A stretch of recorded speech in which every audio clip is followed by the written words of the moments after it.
तो करहल में चुनावी हिंसा की ये एंट्री वाकई चिंता पैदा करती है, लेकिन इन सब के बीच चुनावी राज्यों में लोकतंत्र का सबसे बड़ा उत्सव जारी है। ये तस्वीरें चुनावी उत्सव की हैं, जो कि इस वक्त उत्तर प्रदेश से लेकर पंजाब तक चल रही हैं। राजनेता वोट मांगने जनता के बीच जा रहे हैं और वोट के बदले उनकी सारी समस्याएं दूर करने का दावा भी कर रहे हैं। लेकिन क्या ये नेता अपने दावों पर खरा उतरते हैं? क्यों पूछ रहे हैं हम ये सवाल? क्योंकि अब इन तस्वीरों के बाद बात उन तस्वीरों की भी होगी जो इस शोर के पीछे ऐसा लग रहा है कि कहीं दब गई हैं। उन आवाजों को सुनने वाला कोई नहीं है। एक से बढ़कर एक राजनेता जनता का हितैषी होने का ढोल तो पीट रहे हैं, लेकिन जिन्हें इनकी वाकई जरूरत है उनकी सुध लेने वाला कोई क्यों नहीं है। तस्वीरें देखिए। इस वक्त आपको महिलाएं सड़क पर बैठी हुई दिखाई दे रही है। जहां तक आपकी नजर जाएगी आपको सिर्फ और सिर्फ ये महिलाएं यहां पर प्रोटेस्ट करती हुई दिखाई दे रही हैं। ये तस्वीरें कहां की हैं? इन महिलाओं को सड़क पर बैठने की आखिर जरूरत क्यों आन पड़ी है, ये मैं आपको आगे बताऊंगी। लेकिन उससे पहले जरा आप इनमें से कुछ चेहरों का दर्द सुनिए। क्या तकलीफ है वो सुनिए, और आखिर कैसे ये अपनी चीर कर रख देने वाली कहानियां सुना रही हैं, उस पर आपका दिल पसीज उठेगा। लेकिन चिंता इस बात की है कि राजनेताओं को इससे फर्क नहीं पड़ता है।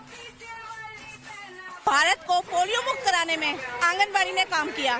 1995 में पोलियो शुरू हुआ, 2 बूंद पोलियो। लेकिन हमारे घर में 2 टुकड़े रोटी के नहीं होते हैं, लेकिन ये कहते हैं कि 2 बूंद पोलियो से भारत तो मुक्त हो गया। लेकिन हम कहाँ जाएं? अपने घर से यहाँ सड़क पे आ गए। आज अपने घर में अपनी समस्याओं के साथ जूझते हुए हम सड़क के ऊपर आ गए हैं। तो ये बताओ, आज कोविड की महामारी के दौरान भी हमने अपने साथियों को खोया, लेकिन उनको कुछ नहीं मिला। हमें भी कुछ हो जाए तो क्या मिलेगा? कुछ नहीं।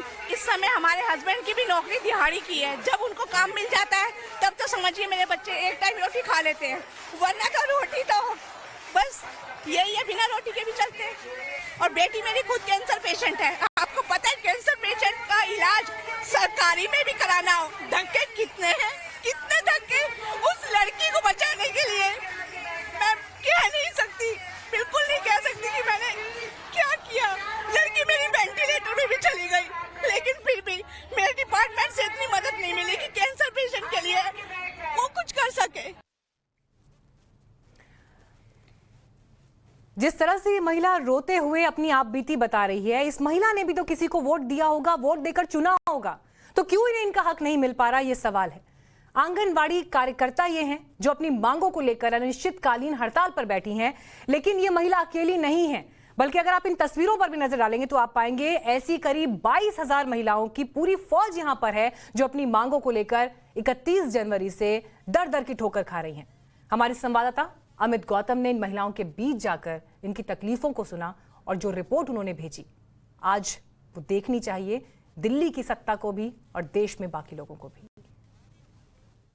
दिल्ली के विकास भवन के पास मौजूद हूँ, और आप बता दें ये जो रोड जा रही है ये दिल्ली के मुख्यमंत्री के बाहर जा रही है, उनके घर के पास जा रही है। लेकिन उसके मुख्यमंत्री के घर के कुछ दूरी पहले यहाँ पर तमाम महिलाएं आपको नजर आ रही होंगी। मैं आपको बताना चाहूंगा ये एक आंगनबाड़ी महिला है जो कि उनका बार बार लोगों को वोट लगाकर साफ दर्शा रहा है कि वो दुखी हैं दिल्ली सरकार से। उनका कहना है कि दिल्ली सरकार ने और केंद्र सरकार ने हमको धोखा दिया है। हम उससे जानने की कोशिश करेंगे उन्होंने क्या धोखा दिया है। मैम आपके पास आना चाहूंगा, आपका नाम क्या है? मेरा नाम है लक्ष्मी रावत। ये बताइए, आपने जिस तरह से बोला कि दिल्ली सरकार ने हमें धोखा दिया, आपको क्या धोखा दिया है? सर हमें बहुत बड़ा धोखा दिया है कि आज हमने अपनी सारी जिंदगी जो है गवर्नमेंट को दे दी है आंगनबाड़ी सोशल वर्किंग के रूप में, लेकिन आज तक हमें जो है कोई भी, ना तो कोई हमें सैलरी दी जाती है, ना कोई हमें किसी प्रकार की फैसिलिटी है। हमारे कर्मचारी का दर्जा मिले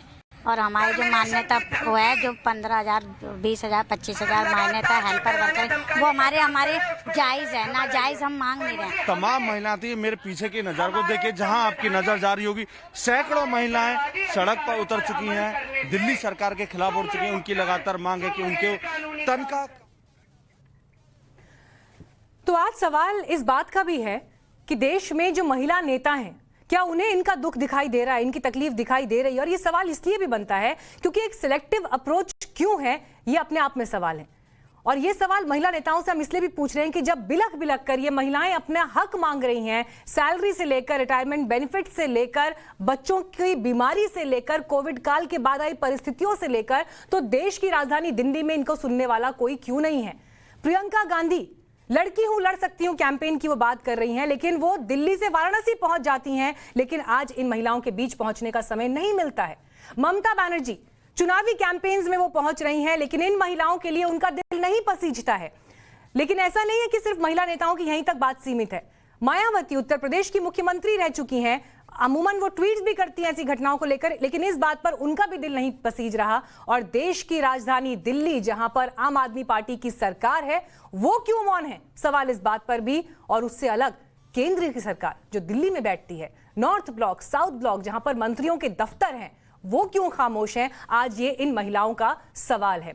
लेकिन इन सब के बीच जब हमारे संवाददाता अमित यहां पर मौजूद थे, बात कर रहे थे, तो इसे संयोग कहें या फिर एक अलग तस्वीर, लेकिन राहुल गांधी का एक ट्वीट उस दौरान जरूर इन महिलाओं की तकलीफों को लेकर आया, जिसकी एक झलक इस वक्त मैं आपको दिखा भी रही हूं। लेकिन सवाल यह है कि यह हालात बदलने चाहिए, परिस्थिति बदलनी चाहिए और इस ट्वीट से आगे की बात भी होनी चाहिए। लेकिन आज आपको एक और तस्वीर की तरफ नजर डालनी चाहिए, क्योंकि दिल्ली में आंगनबाड़ी वर्कर्स और हेल्पर्स को कितना मानदेय मिलता है, यह भी आप देखिए। मौजूदा वक्त में दिल्ली के आंगनबाड़ी वर्कर को 9,678 रुपए प्रति महीने मिल रहा है। आंगनबाड़ी हेल्पर को 4,839 रुपए जो है मानदेय मिलता है। ये 2017 में बढ़ाया गया था अमाउंट, जब इन्होंने हड़ताल की थी।